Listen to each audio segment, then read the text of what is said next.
Ça va, Vincent? Ça va?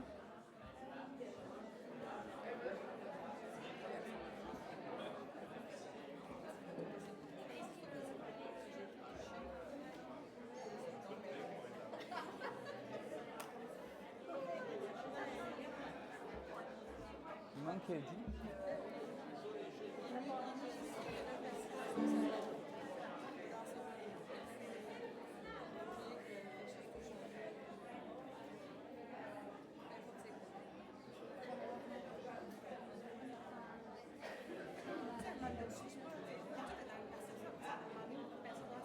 Bon matin, veuillez prendre place, s'il vous plaît.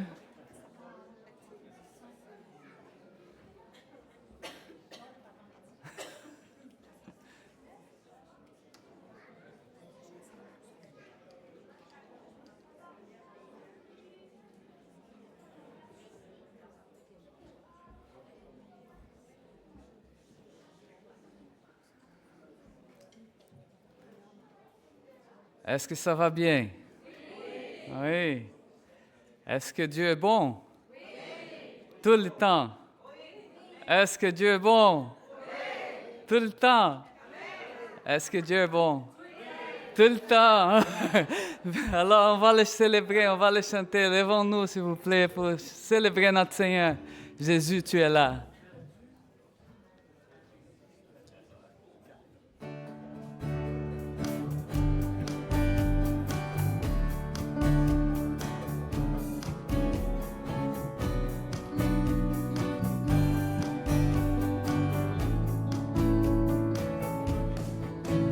Quand le peuple de Dieu des quatre coins de l'horizon, quand le peuple de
Jésus en moi.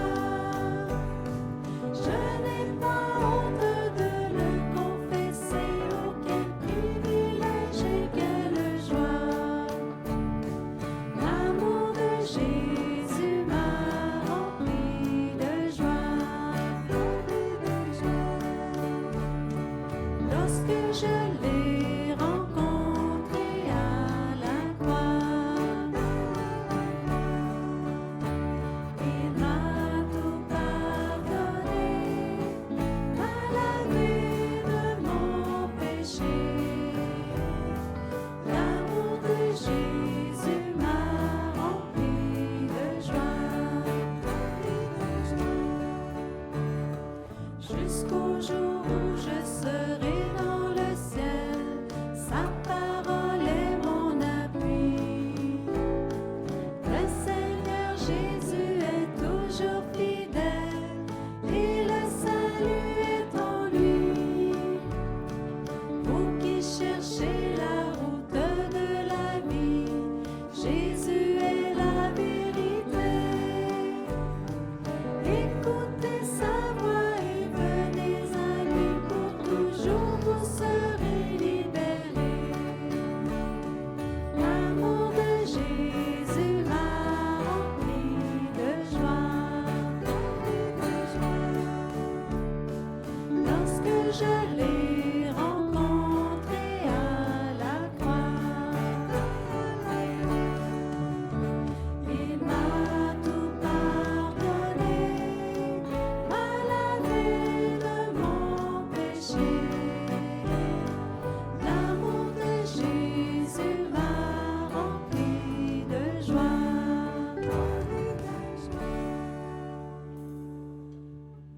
Vous pouvez vous asseoir, s'il vous plaît. Vous savez que je lisais pas longtemps un article qui parlait justement de la crucifixion de Jésus. Et sous l'article, il disait que scientifiquement, ça serait difficile que Jésus soit crucifié, qu'il soit troué les mains, en fait, soit crucifié par les mains. Parce que selon les muscles, les articulations de la main ne seraient pas assez pour les tenir sur la croix. Il finirait par tomber. Des autres gens suggéraient que ça serait plutôt par les poignets, des autres par le milieu du bras. Mais vous savez, ce qu'ils ne savaient pas, ce qu'ils ne connaissaient pas, c'est que ce n'était pas les clous qui tenaient Jésus à la croix. Ce n'était pas ça qui tenait Jésus, qui l'a gardé. Ce n'est pas ça qui a gardé Jésus jusqu'à son dernier souffle à la croix. C'était l'amour pour nous. Il a suivi les commandements de notre Seigneur, de Dieu. Il a obéi, comme tout le monde connaît bien, Jean 3,16, car Dieu a tant aimé le monde qu'il a donné son Fils unique, afin que quiconque croit en lui périsse point, mais qu'il ait la vie éternelle. Et Jésus, à ce moment, accomplit le désir du Père. Pour nous, pour amour à nous. Et c'est ce matin, on est là, c'est à ce Dieu-là qu'on sert. C'est Jésus, le roi des rois, qu'on vient à tous les dimanches depuis 30 ans ici pour le célébrer, pour louer son nom, qu'il soit toujours au centre de notre vie, parce qu'il nous a aimés, il nous aime, il va toujours nous aimer. Amen. Alors, je passe aux annonces de la vie de l'Église ce matin. Soyez bienvenus pour qui nous visite pour la première fois. Je passe un peu au mot comment est notre Église, notre vision, notre mission. Mais si jamais vous êtes curieux, vous voulez avoir plus d'informations, on a toujours un kiosque à ma droite, plus au fond de l'église, que vous pouvez toujours chercher des pamphlets. Et aussi, vous pouvez toujours demander à nos anciens ou des gens qui connaissent bien notre église, il leur fera plaisir de parler de cette belle église qui sert le Seigneur Jésus-Christ. Bienvenue.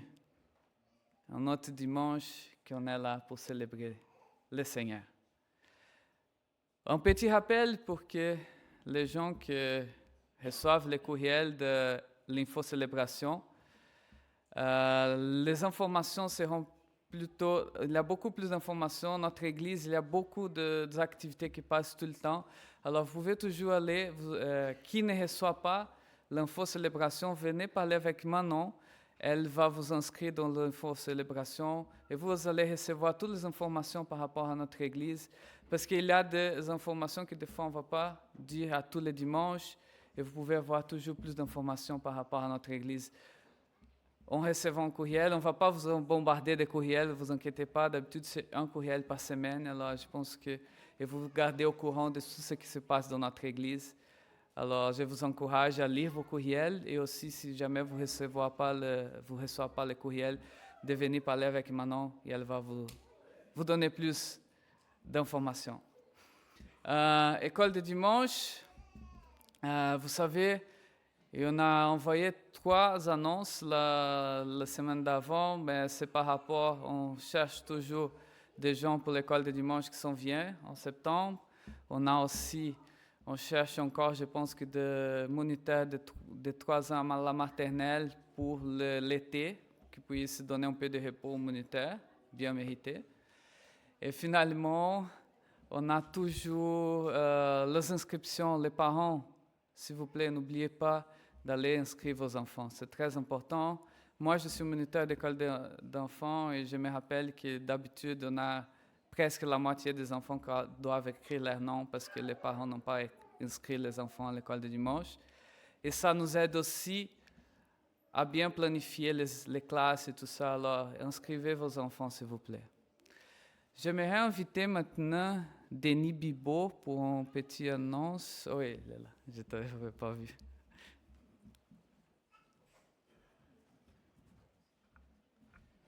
Et bonjour à tous, ça fait plaisir de vous voir ce matin. On est ici pour célébrer notre grand Dieu. Hier, on était, moi, Jean-François et Louise, à la rencontre de la BEC des délégués. Donc, juste brièvement vous dire un petit peu qu'est-ce qui a été dit là-bas. Je ne pourrais pas tout vous dire, mais brièvement certaines choses. Juste vous mentionner aussi que la rencontre a eu lieu à Montréal. Et il y avait des personnes qui étaient là présentes, mais il y avait aussi il y en a qui étaient par le web, là, à travers des rencontres. Les gens pouvaient intervenir à ce moment-là. C'était tous les délégués qui avaient été délégués.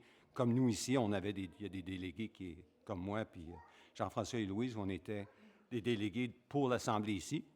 Donc, on pouvait poser des questions, avoir plus de détails et d'informations. Ce que je voulais dire aussi, c'est que l'association, il y a beaucoup de gens qui sont responsables et qui s'occupent de beaucoup de dossiers.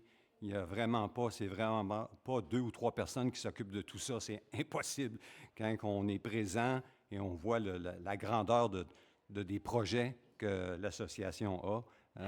C'est vraiment impressionnant. Il y a vraiment beaucoup de gens qui s'en occupent et qui sont engagés, vraiment. Donc, ce que je voulais vous mentionner aussi, c'est qu'on a eu aussi hier la présentation d'une nouvelle église qui se joint à l'association, qui est une église à Plessisville. Donc, juste vous le mentionner aussi. Il y a 71 églises maintenant qui font partie de l'association. Brièvement, peut-être 2 choses. Il y a Norton Lane qui s'occupe de aide. Je ne sais pas si vous êtes au courant de cette mission-là. C'est une mission d'aide humanitaire à travers le monde.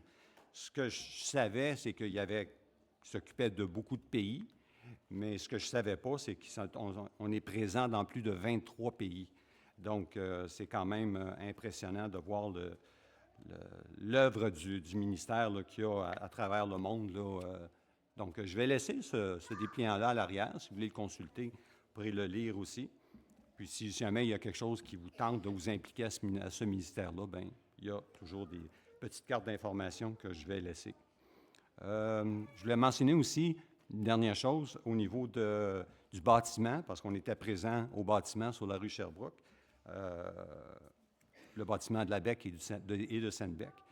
Mais c'est à l'automne, ils veulent déménager dans le nouveau bâtiment qui a été acheté l'an passé, qui ont rénové durant toute l'année. Donc, on devrait rentrer dans ce nouveau bureau-là à l'automne. Donc, priez pour que tout se passe bien. À date, ça semble être tout est prêt pour l'automne. Donc, priez pour cela. Donc, c'est tout pour moi. Merci beaucoup. Merci beaucoup, Denis. C'est très apprécié. Alors, comme d'habitude, on a les prières pour un nouveau pasteur qu'on fait d'habitude. Mais ce matin, j'aimerais inviter aussi quelqu'un qui puisse prier pour le pasteur, mais aussi quelqu'un qui puisse prier pour l'association. Comme Denis dit, on a beaucoup de défis. Alors, j'aimerais inviter deux personnes, une personne qui prie pour le pasteur quand je suis toujours à la recherche, et en même temps quelqu'un qui peut prier pour l'association qui prend soin des églises de notre région. Prions, s'il vous plaît.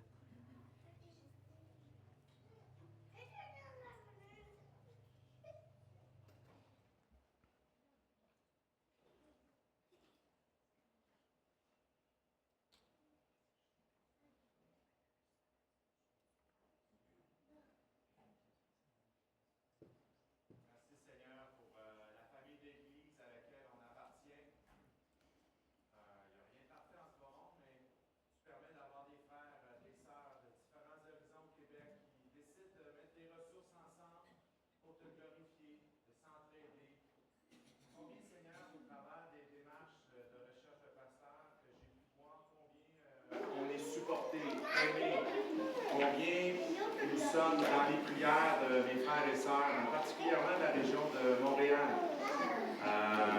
Des échanges de courriels, des échanges téléphoniques. Seigneur, tu es bon. Je disais à François Turcotte, pas plus tard qu'hier, à Yannick Etier, à Steve Cloutier, combien j'étais encouragé par le nom de notre association. Je te prie de les bénir. Je sais que c'est pas facile. Je sais qu'ils ont des défis, comme nous tous. Mais tu as permis une belle association d'église, une belle famille qui s'aide. Et donne-leur de la sagesse. Donne-leur, Seigneur Dieu, de chercher toujours ta face. Bénis notre directeur François pour s'aider dans c'est nouveau pour lui, c'est sa première année, je crois, complète, qui est directeur de notre association, président. Mais je te remercie de l'avoir placé là. Encore une fois, Seigneur, c'est toi qui diriges toutes choses. Et je te remercie d'être présent dans nos églises. Amen. Amen.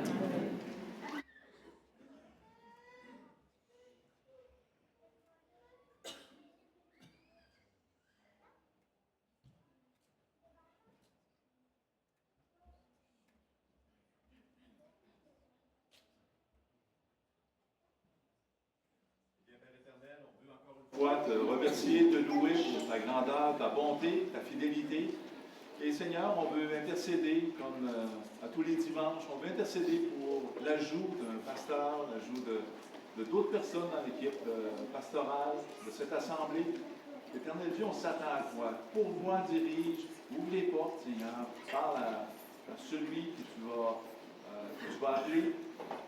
Seigneur, merci de ce que tu prends soin de l'élève, tu prends soin de façon particulière. C'est ton assemblée, c'est toi qui es le grand berger. Alors, dirige pour ta gloire éternelle. Amen. Amen. Merci beaucoup. Vous savez, nos conditions financières, mentales, physiques peuvent toujours changer, n'est-ce pas? Mais Dieu ne change jamais. Dieu est toujours le même Dieu d'Abraham, Isaac, Jacob, est le même Dieu présent ce matin ici, en 2026. Est-ce que Dieu est bon? Tout le temps. Est-ce que Dieu est bon? Est-ce que Dieu est bon? Tout le temps. Regarde ce qui est écrit en Psaume 89, 2, 3. Je veux chanter toujours tes bontés, Seigneur. Pour toutes les générations à venir, je veux proclamer ta fidélité. Je le déclare, ta bonté est bâtie pour l'éternité. Ta fidélité est ancrée dans le ciel. Lèvons-nous et chantons ce Dieu merveilleux.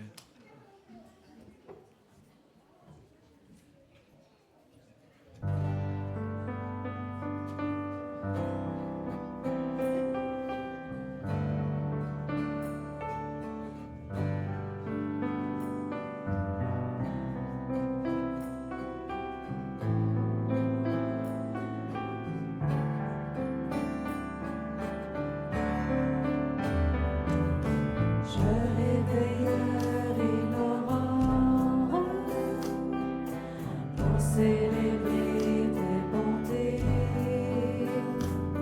Je t'apporterai, ô Seigneur, le fruit de mes lèvres. Près de toi, je suis tranquille. Je chanterai tes louanges. Grande est la fidélité que tu déploies sur moi. Je veux te louer et t'adorer à jamais. Je veux te louer, t'aimer de plus en plus. Je veux te louer et t'adorer à jamais. Je veux te louer, Seigneur. Je réveillerai l'aurore pour célébrer tes bontés. Je t'apporterai, ô Seigneur, le fruit de mes lèvres. Près de toi, je suis tranquille. Je chanterai tes louanges. Grande est la fidélité que tu déploies sur moi. Je veux te louer et t'adorer à jamais. Je veux te louer, t'aimer de plus en plus. Je veux te louer et t'adorer à jamais. Je veux te louer, Seigneur. Je veux te louer et t'adorer à jamais. Je veux te louer, t'aimer de plus en plus. Je veux te louer et t'adorer à jamais. Je veux te louer, Seigneur.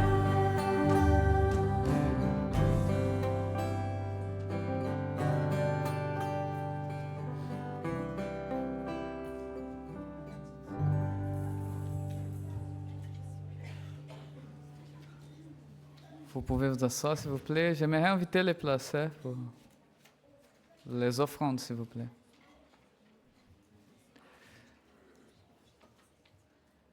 Gary, est-ce que tu peux prier pour les offrandes, s'il vous plaît?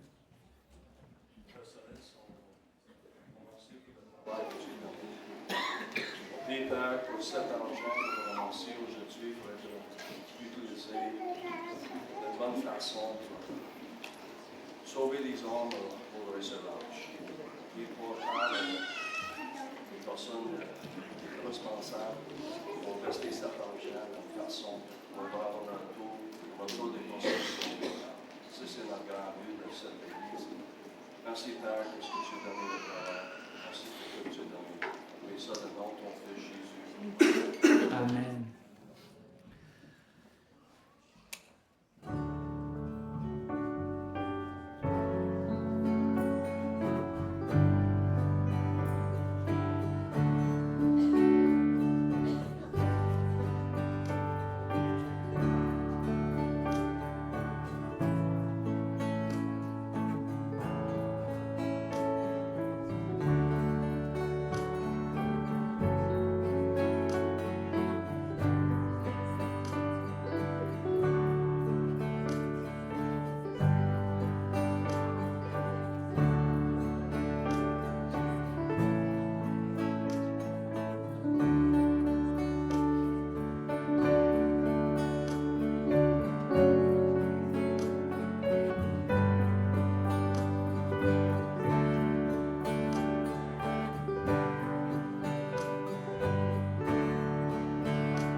Amen.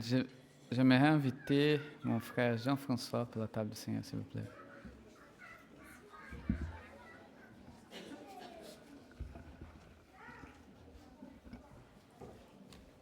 Merci beaucoup. Est-ce que c'est OK avec mon micro, la tour de contrôle? Oui? Vous m'entendez pas? Allô, allô? Ça s'en vient. Oh! Je suis arrivé là. Bonjour les frères et sœurs, je suis content de vous voir ce matin et j'aimerais vous partager. On va partager le repas du Seigneur ensemble. Et en fait, c'est que j'ai trouvé mardi matin dans le culte personnel, j'ai commencé à lire Éphésiens et tout de suite Éphésiens 1, c'est ce que je vais vous partager ce matin. Très court, Éphésiens 1, versets 7 et 8 qui nous dit « En lui, nous avons la rédemption par son sang, le pardon des péchés, selon quoi?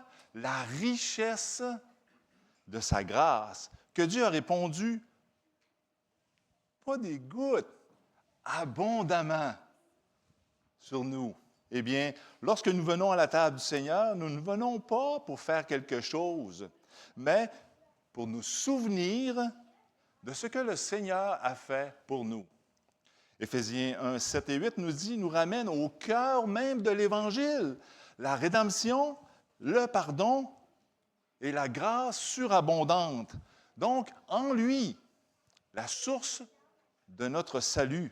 Paul commence par ces deux petits mots, en lui. Tout ce que nous avons, tout ce que nous sommes, tout ce que nous espérons, eh bien, vient uniquement de notre union avec le roi des rois, avec Jésus. Pas en nous-mêmes, pas dans nos œuvres, pas par nos efforts religieux, mais en lui. Point final. La table du Seigneur nous rappelle aussi que notre vie est cachée en Christ. Nous avons la rédemption, un prix a été payé. Le mot rédemption évoque l'idée d'un rachat, d'un prix payé pour libérer des captifs. Libérer des captifs, c'est ce que nous étions. Eh bien, dans le monde antique, c'est un terme utilisé pour libérer un esclave. Et Paul dit, nous avons été libérés et un prix a été payé. Et ce prix est le sang de Christ. Pas n'importe quoi. Le sang de Christ. Le pain et la coupe nous rappellent que notre liberté n'est pas gratuite, n'est pas gratos. Elle a coûté la vie du Fils unique de Dieu.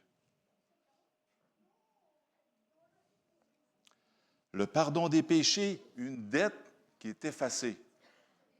Ça, c'est doux à mes oreilles. Une dette effacée. Aimeriez-vous ça aller chez Desjardins pour dire, Monsieur, Madame, votre dette est effacée? Hein? La rédemption n'est pas seulement une libération, c'est aussi un pardon. Le mot signifie littéralement envoyer au loin, effacer. Dieu n'a pas simplement réduit notre dette, il n'a pas seulement renégocié, non. Il ne l'a pas seulement mis en attente. On met ça sur pause, mon JF. Non. Il l'a effacé. C'est fini. Quand nous prenons le repas du Seigneur, nous nous souvenons que nos péchés ne nous définissent plus. Nous ne sommes plus coupables devant le grand Dieu. Nous sommes pardonnés, lavés, réconciliés, selon la richesse aussi de sa grâce. Un Dieu qui donne sans compter. Paul ne dit pas que selon la mesure de sa grâce, mais selon la richesse de sa grâce. Dieu ne donne pas en parcimonie. Non, il ne sauve pas à moitié. Il ne pardonne pas sous réserve. Ouais, celle-là, je te pardonne, mais non, non. Paul ajoute qu'il a répandu sur nous d'une façon abondante. La table du Seigneur que nous avons ce matin, eh bien, on veut contempler un Dieu qui donne plus que nous aurions osé espérer. Tiens, en veux-tu? Application pour nos cœurs ce matin.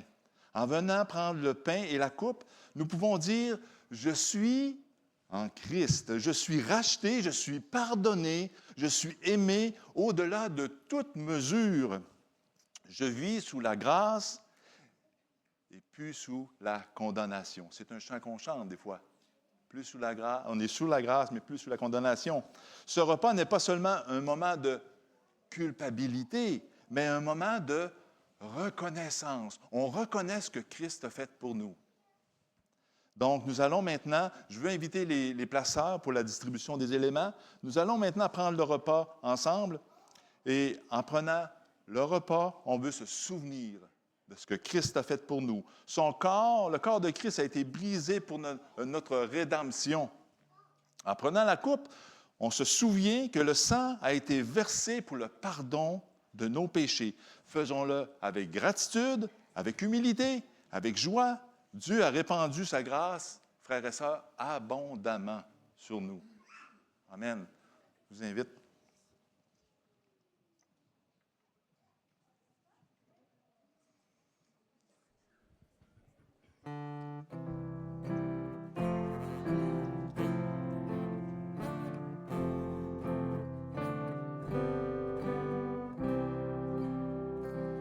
Rédempteur adorable,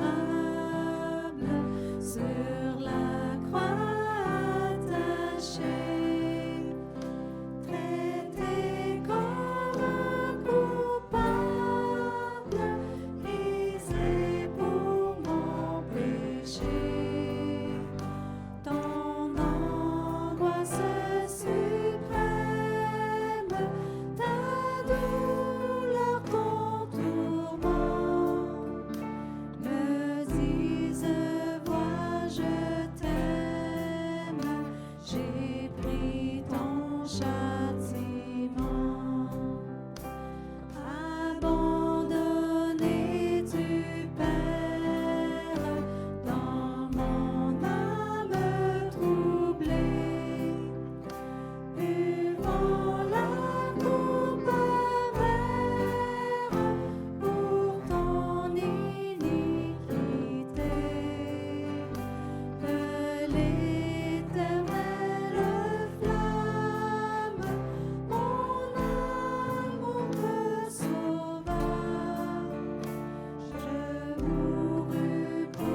Eh bien, frères et sœurs, est-ce que je pourrais inviter Roger Pierre, s'il vous plaît, à prier pour le pain?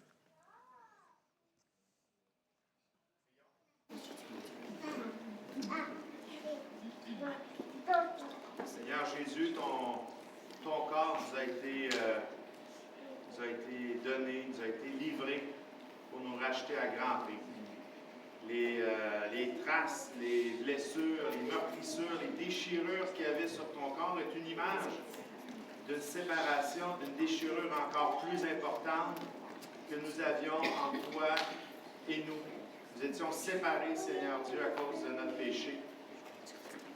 Et pour rétablir la relation, ça prenait un sacrifice parfait. Tu es le nouvel homme, tu es le parfait, Seigneur. Tu es notre Dieu, sans faute, sans péché, qui est devenu pour un temps péché afin qu'on puisse avoir une relation, une communion avec toi. Et comme mon frère nous l'a dit, on n'est plus défini parce que nous sommes ce que nous avons fait par nos péchés. Nous sommes définis par la nature divine de Jésus-Christ. Notre identité est en Christ. Elle n'est pas dans notre passé, elle n'est pas dans nos fautes, elle est en toi.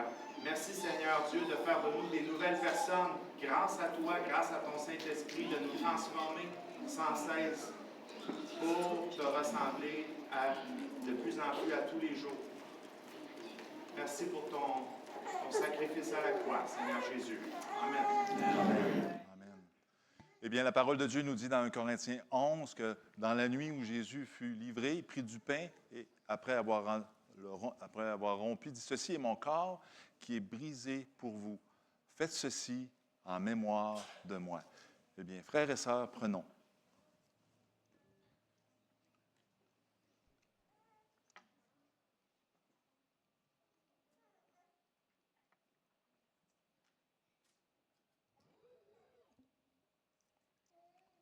J'inviterai les pasteurs maintenant pour la distribution de la coupe.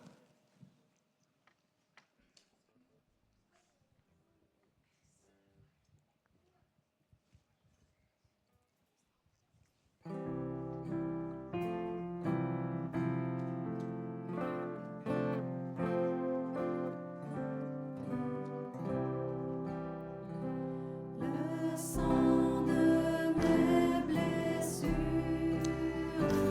la couronne de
famille s'agrandit, donc c'est plus long.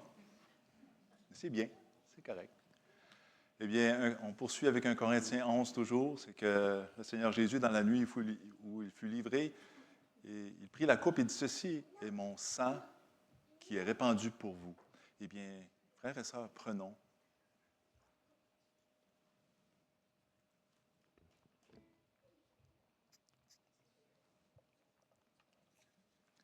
Eh bien, on veut se rappeler que ce repas du Seigneur, on veut se le rappeler en famille jusqu'à ce que le Seigneur revienne nous chercher pour être avec lui pour l'éternité. Merci.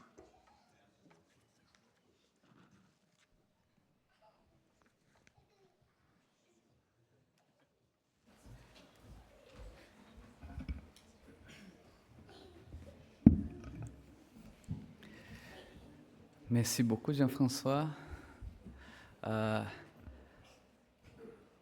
Ce matin, je vois qu'il y a une grande-maman brésilienne qui est là parmi nous. Bem-vinda, vovó. Bem-vinda.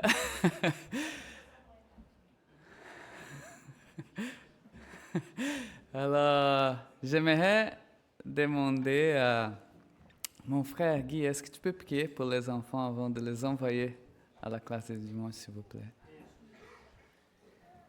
Seigneur, tu sais que tes enfants sont importants. Ils apprennent déjà la parole à un jeune âge, c'est extraordinaire. Fais en sorte que cette parole puisse rentrer dans leur cœur, qu'elle puisse transformer leurs pensées, qu'ils pensent juste à toi, Seigneur. Les éducateurs, autant les professeurs aussi, c'est important de prier pour eux, qu'ils puissent enseigner la bonne parole pour qu'elle puisse se rendre jusque dans la maison, Seigneur, qu'ils puissent l'apprendre durant la semaine aussi. C'est au nom de Jésus que je te bénis. Amen. Amen. Les enfants peuvent aller à leur classe.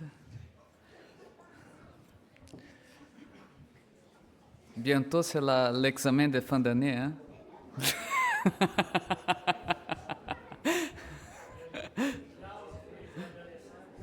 Il y a la classe pour les adolescents aussi, de l'autre côté.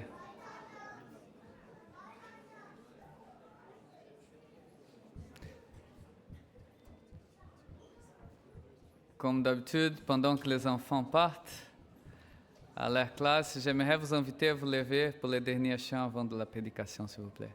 Cherchez d'abord le royaume de Dieu.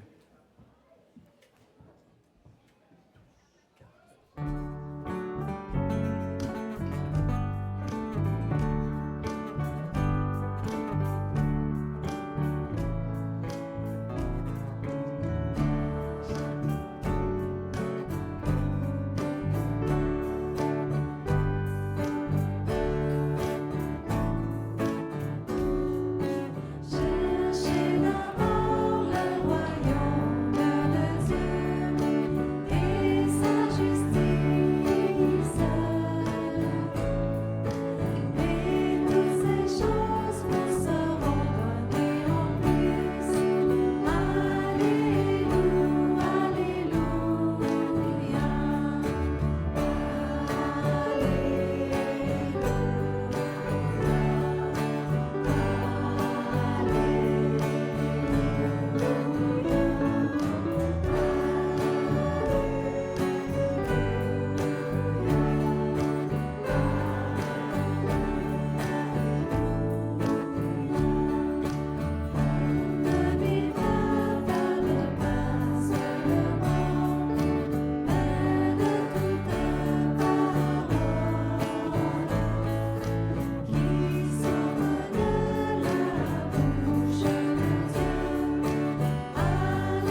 Amen. Vous pouvez vous asseoir, s'il vous plaît. J'aimerais inviter encore une fois Jean-François pour la prédication.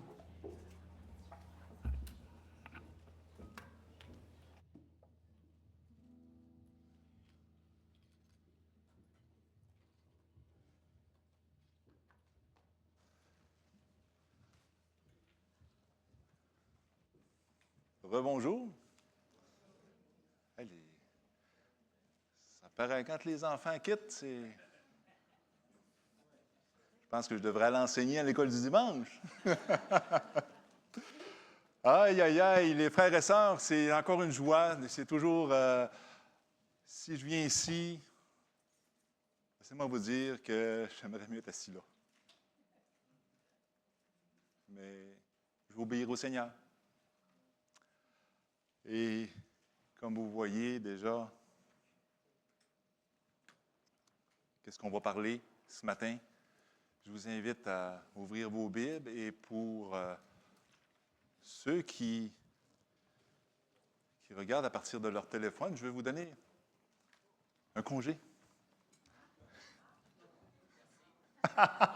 Donc, vous pouvez le serrer dans vos sacoches ou dans vos poches ou je ne sais quoi, mais la majorité des versets vont être présentés et ça va peut-être aussi vous aider à mieux vous concentrer. Des fois, je me fais prendre souvent dans mon culte personnel, simplement.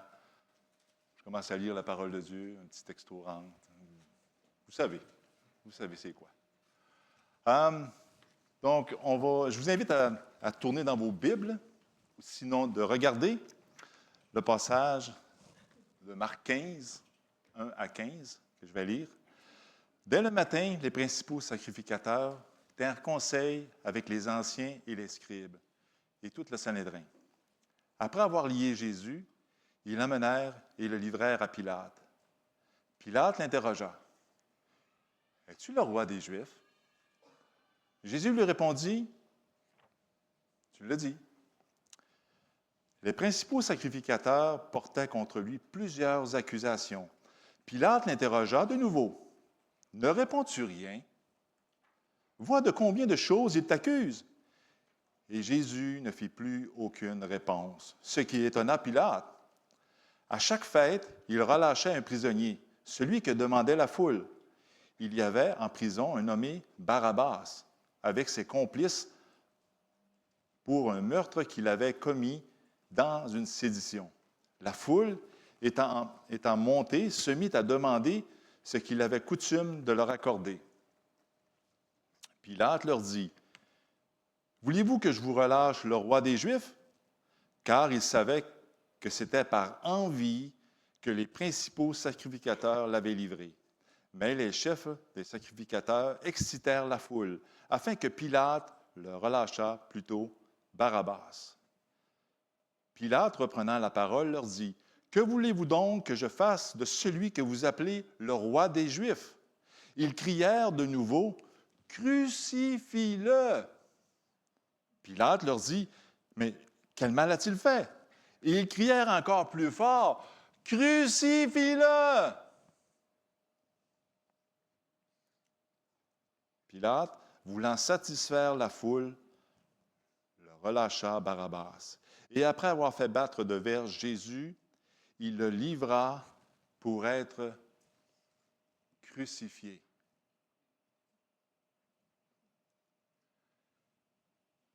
Ce matin, on rentre dans une scène la plus choquante de l'histoire. Marc 15 nous montre une vérité brutale. Dieu est venu parmi les hommes et les hommes l'ont rejeté. Le rejet de Jésus n'est pas un accident. C'est le diagnostic divin du cœur humain. Frères et sœurs, livré à lui-même, l'homme ne veut pas de Dieu. Voilà notre cœur. L'homme n'est pas intéressé à Dieu. Le roi venu pour sauver devient le roi que personne voulait. Quand j'ai préparé le titre Ça me faisait mal. Le roi que personne ne veut. Come on! Quelle tristesse! Eh bien, ce passage nous rapproche encore du moment où Christ va mourir sur la croix du Calvaire. Jésus est arrêté par ses ennemis. Il a été traîné devant les autorités religieuses et injustement condamné. Leur verdict reposait sur de faux témoignages et des accusations inventées de toutes pièces. Une magouille, qu'on pourrait dire en bon québécois. Les chefs juifs avaient déjà décidé que Jésus devait mourir, et c'est exactement vers ce dénouement que le texte nous conduit ce matin. Dans ce passage, on voit Jésus rejeté de 3 façons. Le rejet par les autorités religieuses d'Israël, le rejet par les autorités politiques de Rome et finalement par le peuple lui-même. Ce texte met en lumière la vraie nature du cœur humain. Il montre que l'être humain, laissé à lui-même, est profondément corrompu, capable d'une haine violente et d'un mal terrible. Ça, c'est le cœur de l'homme. Je ne sais pas si vous êtes surpris par cette déclaration. Il confirme ce que dans le Romains 8, verset 7, affirme « L'homme naturel, savez-vous quoi, est l'ennemi de Dieu. » Ce passage agit comme un miroir qui expose notre condition réelle. Mais laissez-moi vous raconter une petite histoire qui illustre très bien cette vérité spirituelle. Eh bien, un jour, un chef africain est allé visiter un missionnaire. Après quelques visites, il rencontre une petite cabane où le missionnaire demeurait et il a vu un miroir accroché après un arbre. Rien de spécial, du moins, c'est ce qu'il pensait. Eh bien, le chef s'approcha, il regarde le miroir et là, il voit une face qu'il ne reconnaît pas. Une face peinturée, sévère, même presque menaçante. Surpris, il recule d'un bond et s'écrie « Hey, c'est qui ce gars-là qui est dans l'arbre? » Eh bien, le missionnaire lui répond calmement « Il n'y a personne dans l'arbre. Ce que tu vois, c'est ton propre visage. Le miroir fait juste montrer ce quoi tu as de l'air. » Mais le chef ne veut rien savoir. Il ne croit pas ça. Non. Jusqu'au temps où ils prennent le miroir dans ses mains, et là, il réalise que c'est bel et bien son visage qu'il voit. Alors, il dit, « Je veux ce miroir-là. Combien tu me vends ça? » Eh bien, le missionnaire ne veut pas le vendre.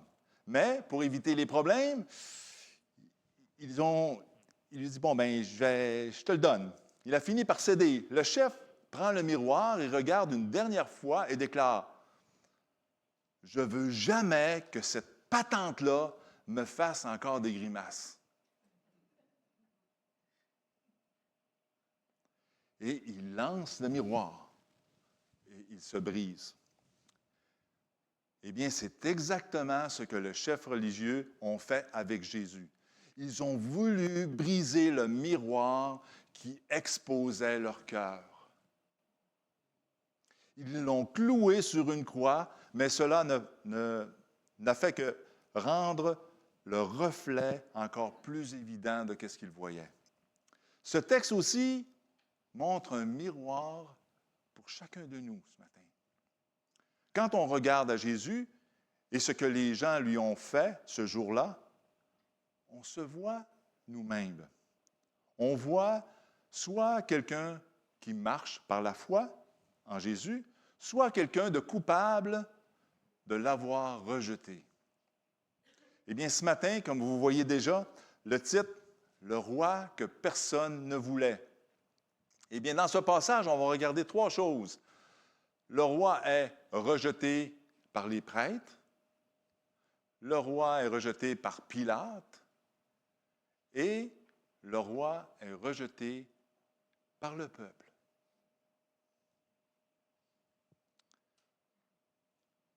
Mais surtout, ce que j'aimerais qu'on se pose ce matin, est cette question-là. Qu'est-ce que tu as fait de Jésus? Ce matin, qu'est-ce que tu as fait de Jésus? Dans ce texte, tout le monde le rejette.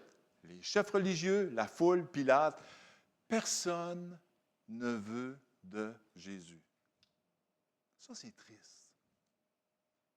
Lorsque je préparais ça, j'avais de la peine. Parce que je connais Jésus. Qu'est-ce qu'il a fait pour moi?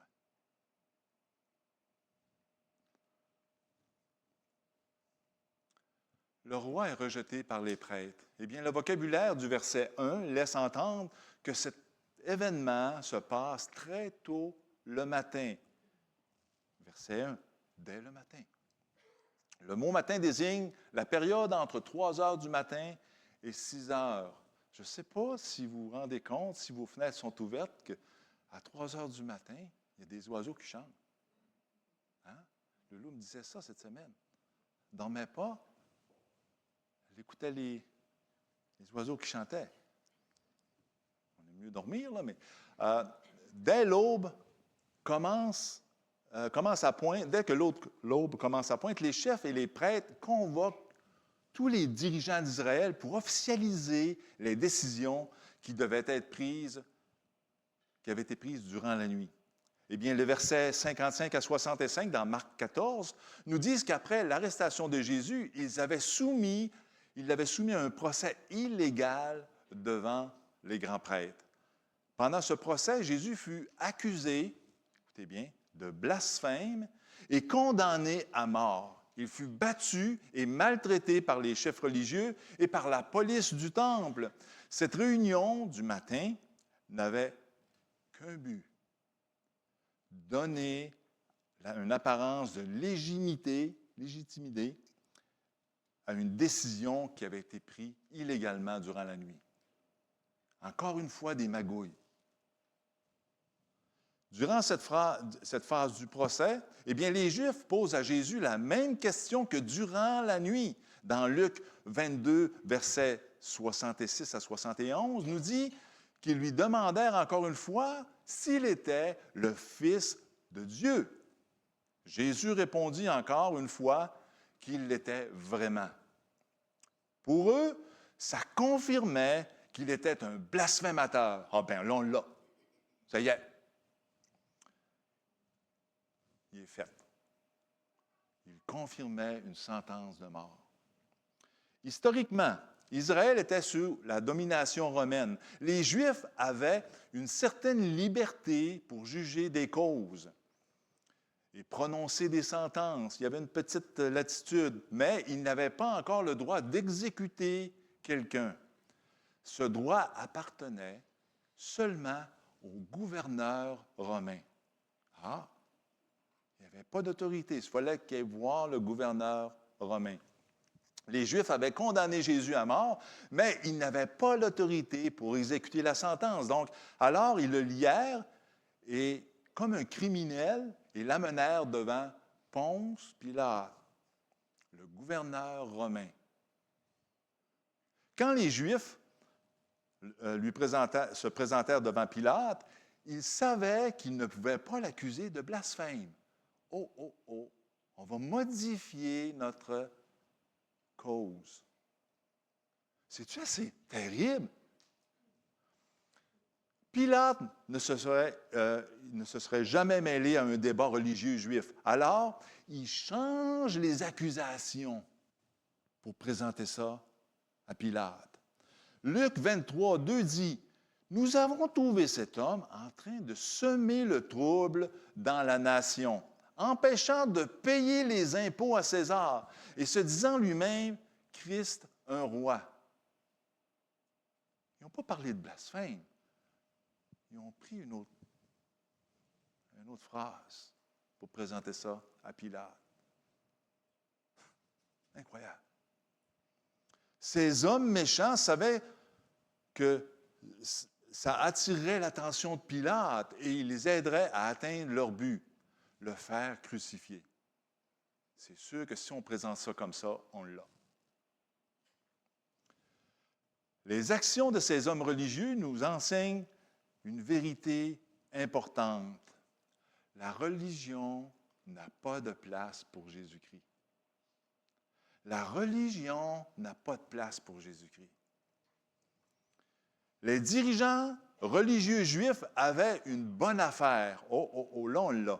Dans la vie quotidienne d'Israël, ils détenaient tous les pouvoirs. Ils faisaient énormément d'argent avec les traditions du temple, les transactions du temple. Ils étaient riches, puissants et convaincus d'être en règle avec Dieu. Ils croyaient que leur religion suffisait. Ils ont rejeté Jésus parce que la religion n'a pas de place pour Jésus.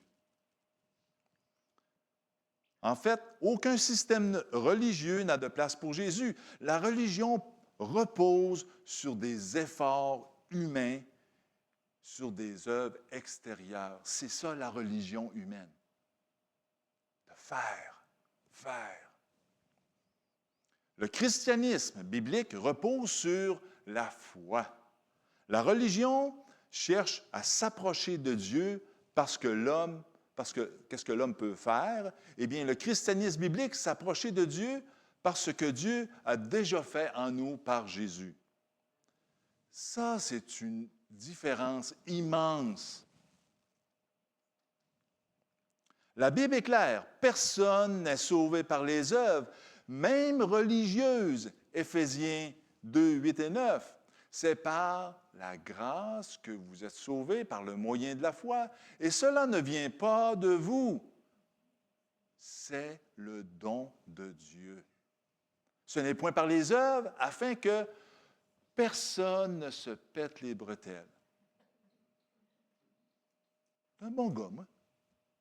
T'es une bonne fille, moi. Non. Si tu es venu ce matin avec cette idée-là, je suis désolé pour toi.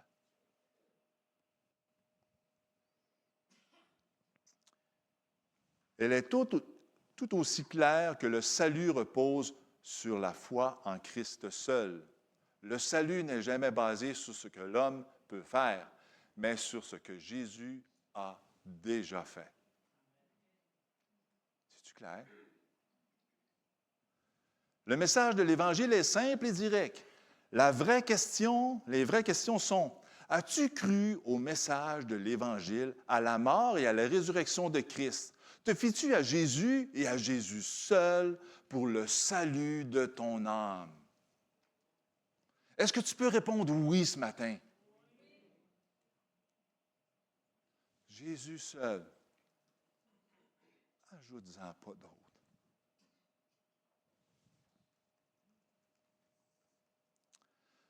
Donner, prier, faire le bien, se faire baptiser, aller à l'Église, ce sont des bonnes choses. Mais aucun n'a le pouvoir de sauver ton âme. Aucune de ces choses n'a le pouvoir de sauver ton âme. La religion peut rendre quelqu'un respectable, mais elle ne peut pas rendre quelqu'un de juste devant Dieu. La rédemption biblique, elle, a le pouvoir de rendre quelqu'un saint. Elle peut sauver l'âme, le sécuriser, changer son destin éternel. Chercher Dieu à la manière humaine mène toujours à la perdition éternelle. Venir à Dieu par la foi en Jésus même mène toujours au salut et à la gloire éternelle. C'est différent, pas mal différent. Alors, es-tu sauvé ce matin? Sinon, tu es perdu. Je suis désolé.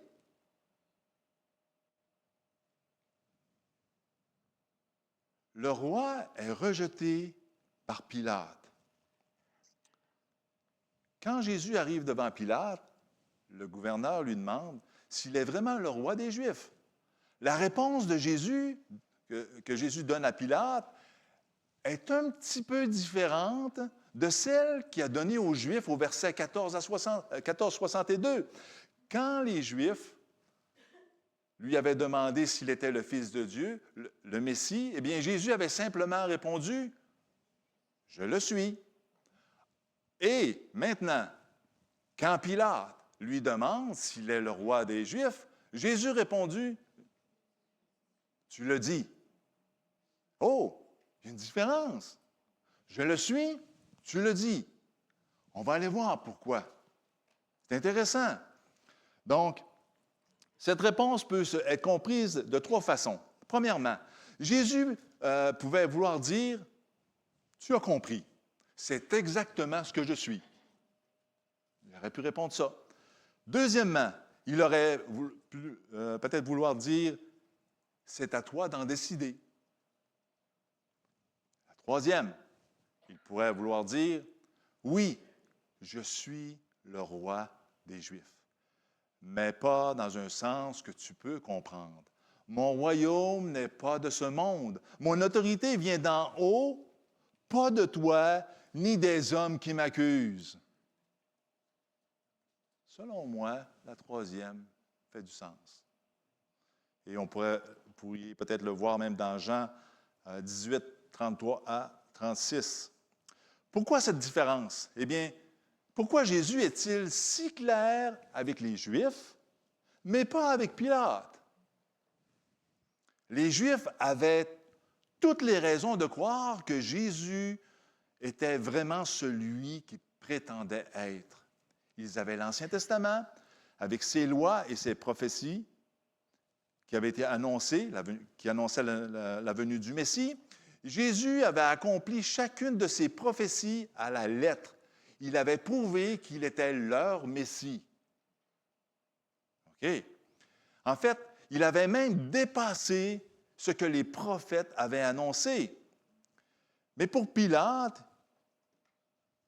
il n'avait pas cette information. Pilate était un païen, un non-juif. Il ne savait pas qui était Jésus. Il n'avait pas vu ses miracles, ni entendu ses enseignements. Ce matin-là, Pilate se retrouve face à face avec Jésus et il doit prendre une décision. Toute qu'une rencontre, qu'est-ce que Pilate a fait là? Frères et sœurs, Pilate reçoit l'occasion de rencontrer Jésus dans une relation personnelle de foi. Et il échoue. Et toi, ce matin, est-ce que tu as échoué? Avant d'aller plus loin dans cette rencontre entre Jésus et Pilate, il faudrait connaître un petit peu mieux cet homme. Et j'ai trouvé des choses dans les commentaires que j'ai trouvées vraiment pertinentes et intéressantes. On savait très peu de choses sur la vie et la carrière de Ponce Pilate avant qu'il soit nommé gouverneur de Palestine. Il avait probablement occupé plusieurs postes politiques et militaires en montant les échelons du pouvoir romain. Eh bien, la Bible et d'autres sources anciennes décrivent comme un homme incompétent et brutal. Je vais vous lire son CV. Pilate fut gouverneur de la Palestine de l'an 26 à 36. Selon l'historien juif Joseph, Pilate fut responsable de plusieurs crises durant son mandat. Pilate était un homme motivé par la soif. Il vivait pour le statut, l'influence et la reconnaissance. Sa carrière, frères et sœurs, passait avant tout. Sa vie tournait autour de lui-même. Connaissez-vous des gens comme ça? Sa carrière, c'était moi. Je me moi. Hein? Après avoir été démis de ses fonctions, Pilate fut exilé en Europe du Nord, où, selon la tradition, savez-vous qu'est-ce qui s'est passé avec Pilate? Il s'est suicidé. quand il perdit son pouvoir, sa position et son orgueil, il n'avait plus rien pour vivre. Hey. Voilà l'homme égoïste, centré sur lui-même, que Jésus affronte dans un procès. Maintenant qu'on connaît un petit peu plus notre personnage, regardons sa rencontre maintenant avec Jésus. Le verset 3 nous dit que les Juifs portaient toutes sortes d'accusations contre Jésus, mais le Seigneur, qu'est-ce qu'il dit? Il restait silencieux. Il refusait de se défendre contre leurs mensonges. Il était exactement comme nous dit Ésaïe 53. Maltraité et opprimé, il n'a point ouvert la bouche, semblable à un agneau qu'on amène à la boucherie. Est-ce que Jésus avait l'autorité de parler? Certainement. Il a fermé la bouche. Au verset 4 et 5, Pilate essaie de pousser Jésus à se défendre. « Hey, défends-toi là! » Mais Jésus reste silencieux. Son silence étonne Pilate. Pilate est impressionné, mais il est aussi convaincu que Jésus est innocent. Franchement, c'est clair. Marc nous donne peu de détails, mais les autres évangiles, par contre, complètent le tableau. Regardez bien, Luc. Luc nous dit que Pilate envoya Jésus à Hérode, dans Luc 23. Hérode interrogea Jésus, ses soldats se moquèrent de lui, mais Jésus ne répond rien. Hérode le renvoie à Pilate, convaincu lui aussi de son innocence. Bon, next. Jean nous dit que Pilate fit entrer Jésus dans son palais pour l'interroger en privé. Jésus lui dit, « Mon royaume n'est pas de ce monde. » Après cet entretien, Pilate comprend que les accusations des Juifs ne sont que la haine et la jalousie. Il sait que Jésus est innocent et il essaie de le relâcher. Ça n'a pas de bon sens. Il est innocent. Toute cette rencontre entre Jésus et Pilate se résume dans Jean 18. Au verset 37, Jésus déclare clairement son identité et offre à Pilate de lui enseigner c'est quoi la vérité. Hey, c'est impressionnant, là. Le maître veut t'enseigner. Au verset 38, Pilate répond avec mépris.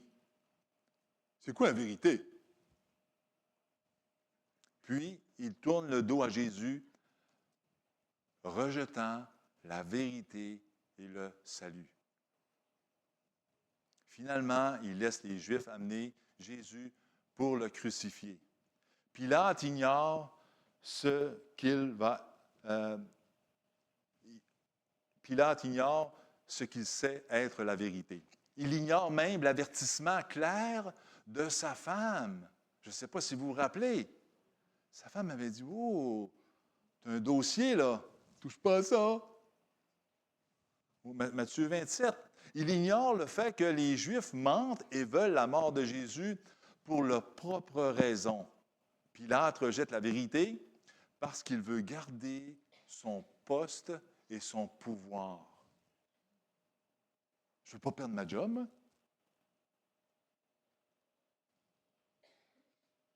Pilate est un homme faible et lâche, plus préoccupé par sa carrière que par la vérité. Il préfère plaire aux Juifs plutôt que de protéger un innocent. Il place son statut, son confort, son orgueil, sa personne avant son âme. Pilate aurait pu être sauvé, mais il est trop lâche pour se soumettre à Jésus. Il rejette Jésus parce que la lâcheté, frères et sœurs, la lâcheté n'a pas de place pour Jésus. Malheureusement, il y a encore beaucoup de gens comme Pilate aujourd'hui. Peu ont le pouvoir de Pilate, mais beaucoup sont confrontés à la vérité concernant Jésus-Christ. Beaucoup savent qu'il est le seul chemin vers le ciel. Ils voient la vérité en face, mais ils ont trop peur de s'engager à suivre Jésus. C'est clair pour la personne, oui, Jésus c'est le chemin, mais ils ne sont pas prêts à s'engager. Alors, ils s'accrochent à leur péché, à leur vie vide et à leur éternité tragique. Quelle tristesse de s'accrocher à leur vie vide.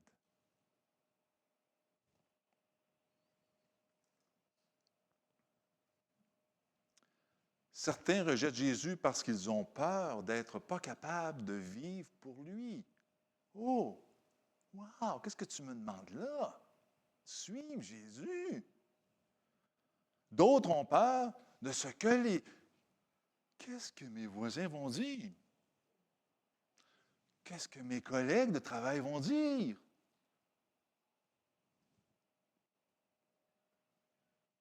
J'ai accepté le Seigneur en secondaire 5. Quand, le lendemain, j'étais voir mes amis, laissez-moi vous dire que je n'étais pas populaire.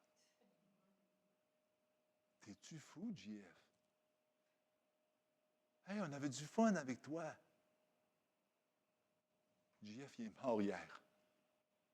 C'est un nouveau JF que vous voyez. Aïe, aïe, aïe, aïe, aïe, quel choc pour eux.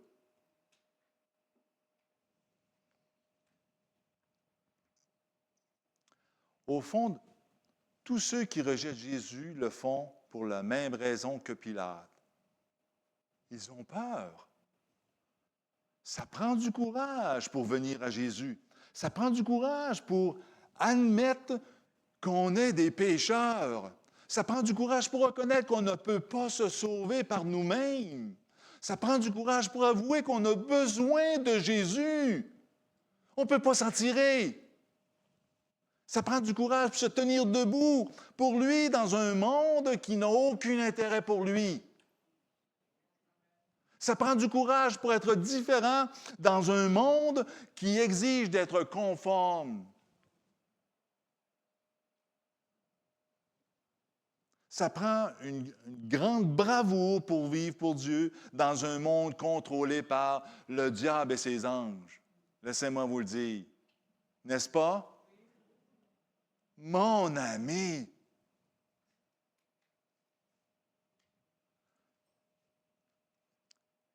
avez-vous déjà entendu des gens qui disent que les chrétiens sont faibles et que Jésus est une béquille? Moi, j'ai déjà entendu ça. Eh bien, frères et sœurs, je vous avoue ce matin que je suis un infirme spirituel. Voilà, JF.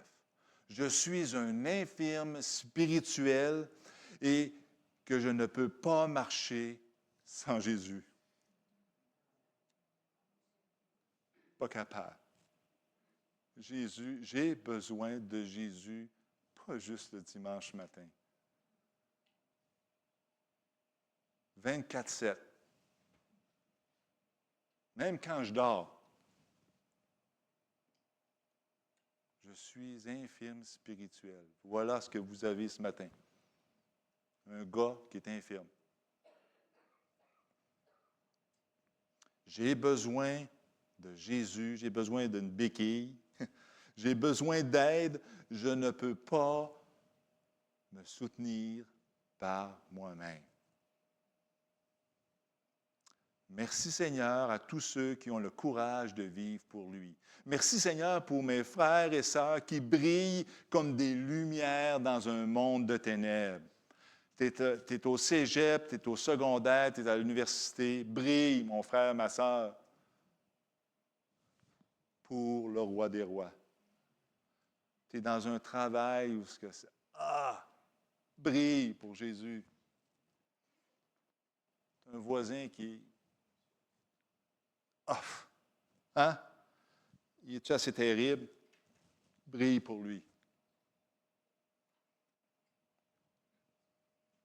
Il y a beaucoup de gens qui prétendent aimer Jésus. Il y a beaucoup de gens qui prétendent aimer Jésus, mais qui vivent comme Pilate, pour eux-mêmes. Qu'est-ce que ça va me donner?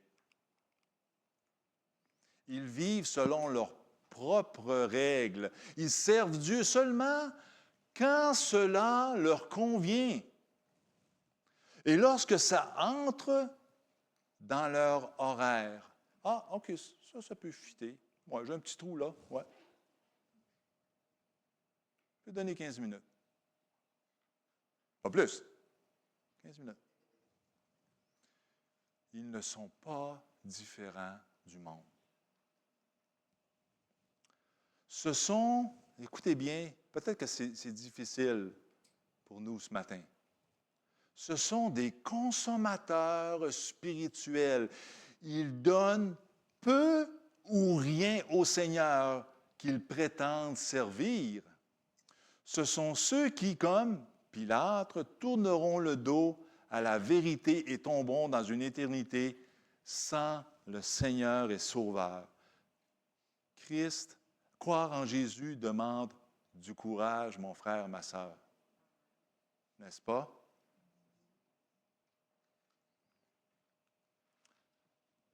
Le roi est rejeté par le peuple. Pilate a examiné Jésus et il est convaincu de son innocence. Alors Pilate tente un coup de dé. Peut-être s'organiser pour sauver la peau de Jésus. Pour essayer de libérer Jésus sans subir de conséquences politiques. Eh bien, selon le verset 6, il avait l'habitude, à chaque fête, de relâcher un prisonnier choisi par la foule. Il avait justement sous la main un prisonnier nommé Barabbas. Ah, quelle belle opportunité! Je vais leur donner le choix. Barabbas était un prisonnier politique. Il avait été arrêté pour sédition et pour meurtre. C'était un révolutionnaire, un homme qui tentait de renverser le gouvernement romain. Il avait été capturé et se dirigeait vers une mort certaine, la croix. Imaginez, il avait essayé de renverser le gouvernement romain. Donc, Pilate donne le choix à la foule entre Jésus et Barabbas. Il pense que le peuple va choisir Jésus, c'est clair. Voyons. L'homme doux, pacifique, plutôt que Barabbas, l'homme violent. Il croit que les gens choisiront celui qui n'a fait que plutôt juste du bien. Il n'a pas fait de mal. C'est clair que Jésus va être relâché. Eh bien, Pilate se trompe. Il lance les dés et il perd. Les chefs religieux excitent la foule et poussent à choisir Barabbas plutôt que Jésus, au verset 11. Quand la foule fait son choix, Pilate demande ce qu'il doit faire de Jésus. Et vous le savez, ce que la foule dit. La croix. Ce Jésus-là, la croix. Crucifie-le. Pilate répète qu'il ne voit aucune faute dans Jésus. Puis il leur demande, mais pourquoi? Qu'est-ce que vous faites là? Mais la foule, enragée, réclame encore plus fort sa crucifixion. Au verset 14, ils vont même jusqu'à appeler une malédiction sur eux-mêmes. Mais écoutez, incroyable. Matthieu 27, 25. Et tout le peuple répondit, que son sang retombe sur nous et sur nos enfants. Gang de cabochons.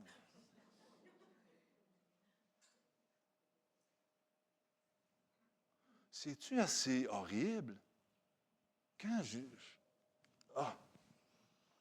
Finalement, Pilate cède à la volonté du peuple et leur livre Jésus. La foule, ce jour-là, ne se souciait pas de Jésus, mais pas pantoute. Elle voulait Barabbas. Elle ne croyait pas en Jésus. Il ne ressemblait pas au Messie que le peuple attendait. C'est pas ça qu'on attend, là, nous autres. On veut un conquérant. Alors, dans leur incrédulité, ils rejettent Jésus et choisissent Barabbas. La foule rejeta Jésus parce que l'incrédulité, mon frère, ma sœur, n'a pas de place pour le Seigneur.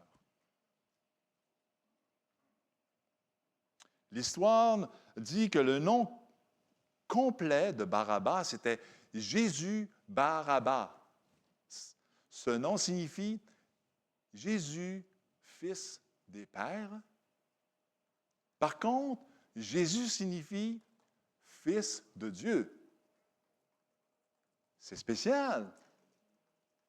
Lorsque j'ai vu ça, j'ai lu souvent, mais je n'avais jamais vu cet aspect-là. Donc, Barabbas, fils du Père, Jésus, fils de Dieu. Ils avaient agi par la foi, leur choix aurait... bien important. S'il avait agi par la foi, eh bien, leur choix aurait été très différent. Mais aveuglés par l'incrédulité, ils ont choisi la voie du monde plutôt que la voie de Dieu. Beaucoup de gens, aujourd'hui, ressemblent à cette foule. Partout, des gens choisissent le monde plutôt que le Seigneur. Qu'est-ce que vous pensez de ça? On voit dans nos élections, on le voit dans les décisions du gouvernement, on le voit dans nos choix de divertissement, on le voit dans la manière dont les gens vivent chaque jour. Frères et sœurs, la majorité n'a pas toujours raison. Faisons attention. La majorité a rejeté Jésus. La majorité l'a condamné à la mort. La majorité s'est opposée à lui et la majorité avait tort. La majorité est encore contre Jésus aujourd'hui. Si vous ne me croyez pas, parlez à vos collègues demain au travail, puis vous me direz ça la semaine prochaine. Jean-François, tu as raison.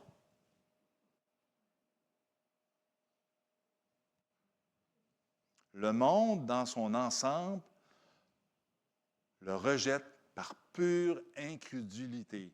Le monde ignore la parole de Dieu. Il ignore les vies transformées des rachetés. On voit des frères et sœurs qui ont des vies transformées. Le frère, la sœur, le frère qui volait, il ne vole plus maintenant.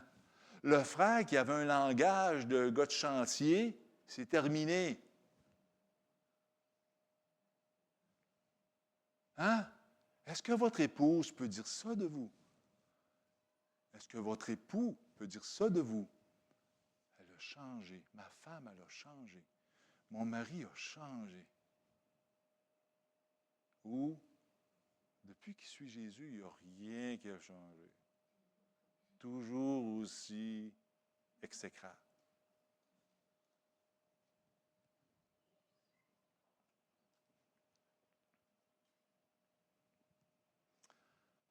Les gens ignorent la gratuité du salut. La multitude perdue choisit son péché plutôt que le salut. Elle choisit l'enfer plutôt que le ciel. Elle refuse de croire en Jésus. Matthieu 7, 13 et 14. Comme au jour de la crucifixion, la majorité refuse de croire en lui. Et c'est ce refus qui condamne le pécheur. Jean 8, 24.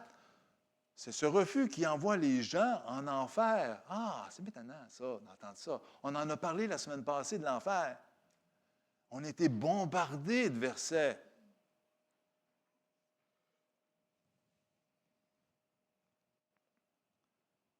Mais ce n'est pas parce que la foule refuse Jésus que toi, maintenant, tu dois suivre la foule. Tu peux aller à contre-courant. Tu peux recevoir Jésus, tu peux être sauvé et éviter l'enfer. Tu n'es pas obligé de suivre la foule jusqu'au précipice. Tu n'es pas obligé. Tu peux être sauvé si tu as le courage d'être différent.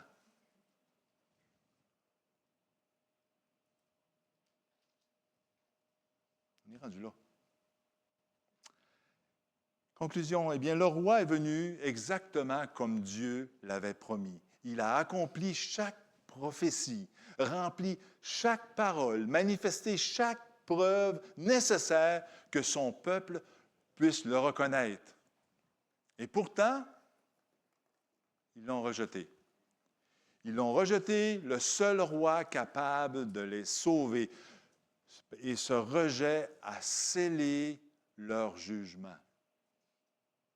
Mais aujourd'hui, ce n'est plus leur histoire qui compte. C'est la tienne, ce matin, ton histoire.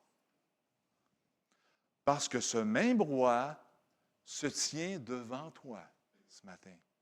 Il t'appelle, il te tend la main, il t'offre la vie, le pardon, la paix, la réconciliation avec Dieu. Amen.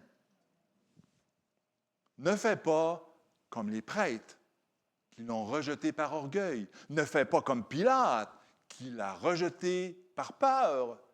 Ne fais pas comme la foule qui l'a rejeté par leur incrédulité. Ne détourne pas ton regard. Brise le miroir.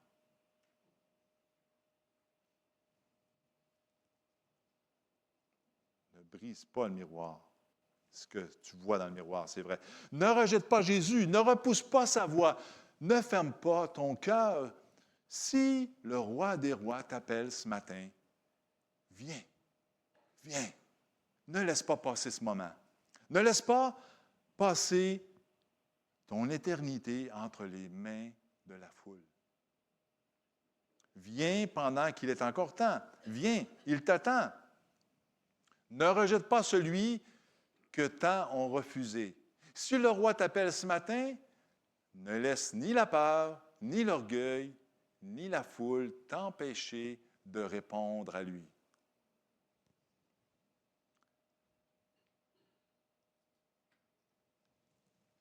Et pour toi maintenant, qui es son enfant, j'ai quelque chose pour vous, pour nous. Ce message est aussi pour nous. Parce que suivre Jésus ne se résume pas à un moment passé. Oui, j'ai donné ma vie à Jésus il y a 6 mois, 1 an, 20 ans, 30 ans. Mais à une marche quotidienne avec lui. Tu es son enfant. Est-ce que tu as une relation quotidienne avec lui? Le roi t'appelle encore, non pas pour te sauver, mais pour te fortifier dans ta marche, te transformer à son image et te rendre semblable à lui. Pas fantastique, ça? Reste fidèle, mon frère, ma sœur, même quand le monde se détourne. Reste courageux, même quand la vérité coûte quelque chose. Reste courageux. Reste différent, même quand la foule choisit la facilité. Non, let's go, on parle là. Reste proche du roi des rois, car c'est près de lui que ton cœur demeure vivant. Quelle belle opportunité. Tu es un enfant de Dieu. Mon frère, ma sœur, je veux vous encourager ce matin. Ça vaut la peine de marcher avec Jésus. Le roi t'a sauvé. Oui, excellent, parfait, amen. Mais maintenant, il veut t'utiliser. Il veut faire de ta vie un témoignage vivant. Une lumière dans la nuit qui montre le chemin à ceux qui hésitent encore. Peut-être que demain, au coin café, à ton travail, il y a quelqu'un qui hésite encore. Peut-être que demain, il y a une rencontre spéciale. Peut-être que cette semaine. Prions. Père éternel, merci pour ce passage qui nous bouleverse, Seigneur, de voir la laideur de tout ce qui s'est déroulé dans ce procès. Mais Seigneur, tu l'as fait parce que tu nous aimes d'un amour éternel. Alors on veut te dire qu'on t'aime ce matin. On veut obéir à ta voix. On veut obéir, Seigneur, à ce que tu nous demandes pour ta gloire. Et pour ceux qui n'ont tout simplement pas décidé encore, eh bien que ce matin, tu puisses les convaincre de ton pardon, te convaincre, Seigneur, qu'ils ont besoin de toi. Pour ta gloire, Seigneur. Amen.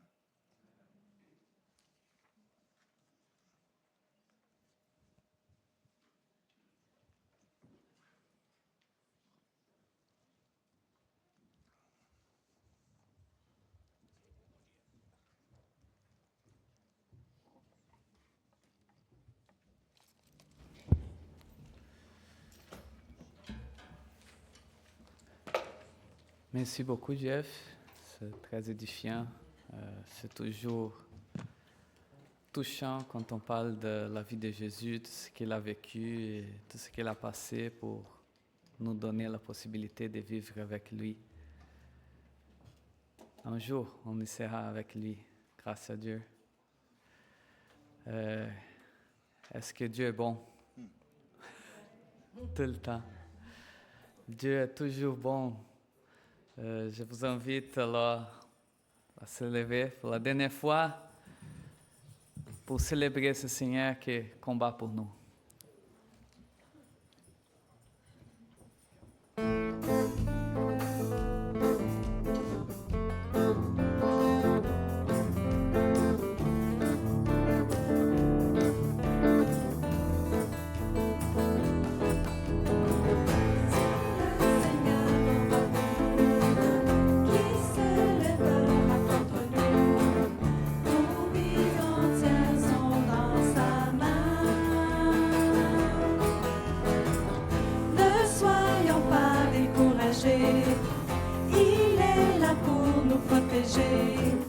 Pour nous conduire sur le chemin, parce que les temps sont mauvais, nous devons vivre désormais en nous plaçant sous le sang de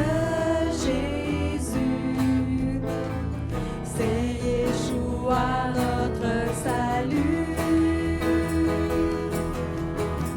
Si le Seigneur combat pour nous, qui se lèvera contre nous?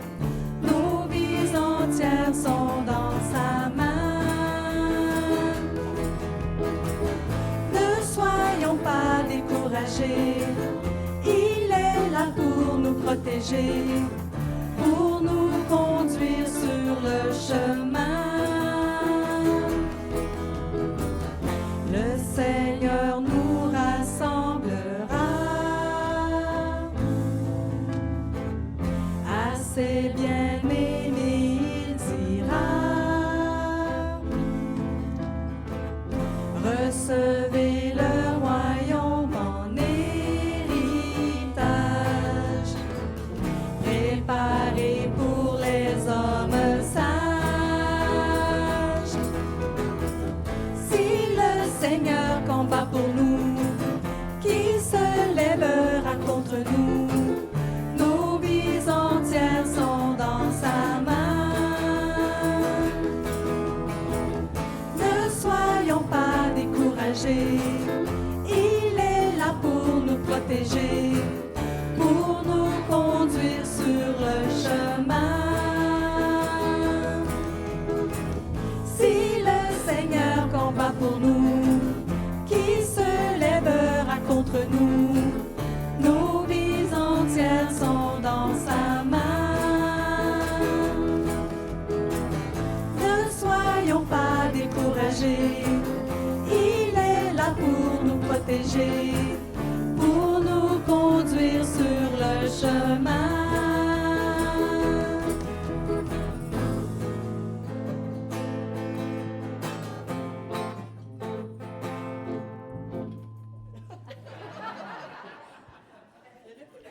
À la demande de Pierre, on va refaire le chant. Est-ce que ça vous tente? On y va. À partir du début ou juste le refrain? À partir du début, OK. Qu'est-ce qu'on fait? Peux-tu remettre les applaudissements au début?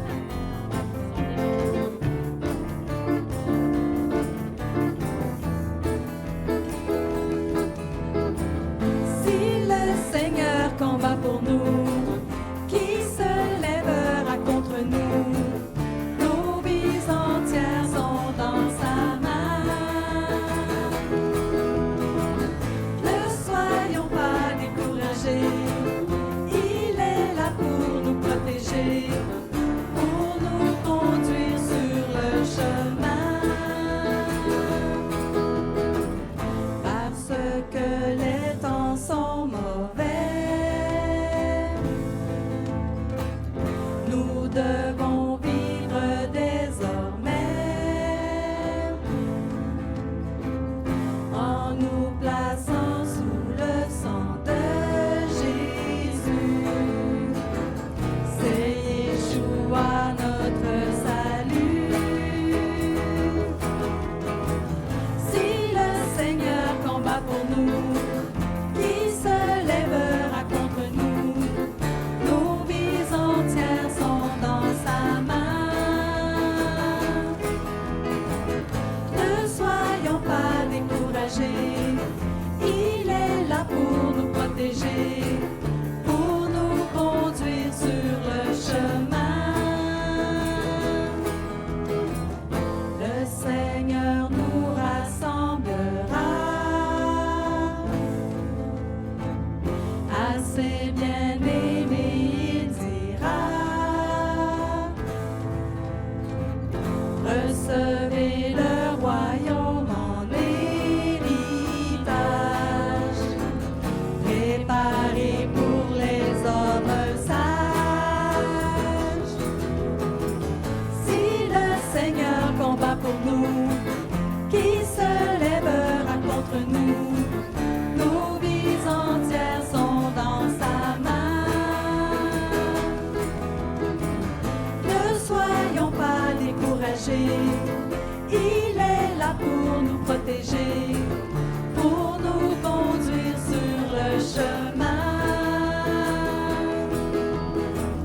Si le Seigneur combat pour nous, qui se lèvera contre nous? Nos vies entières sont dans sa main. Ne soyons pas découragés, il est là pour nous protéger, pour nous conduire sur le chemin.